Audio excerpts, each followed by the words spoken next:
Yellampalli project కి వచ్చినాము. నేను నా ఫ్యామిలీ మెంబర్స్, నా ఇద్దరు తోటికోడలు,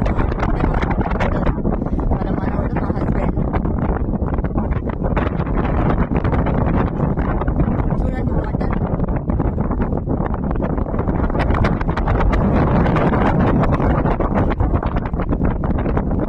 బ్యూటిఫుల్ లొకేషన్. వావ్.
అయితే మేము ఎల్లంపల్లి ప్రాజెక్ట్ వచ్చినాం డ్యామ్ దగ్గరకి.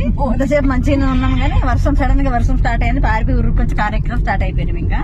సో నేను చిన్న మాట చెప్పాలనుకుంటున్నా ఏంటంటే, కళ్ళు తడవకుండా సముద్రాన్ని, కళ్ళు తడవకుండా జీవితాన్ని దాటలేమంటారు కదా. సో అట్లనే మేము డ్యామ్ దగ్గరికి బయటకు తడవకుండా పోదాం ఇంటికి అనుకుంటే తడి చేయపోతున్నాం అనమాట.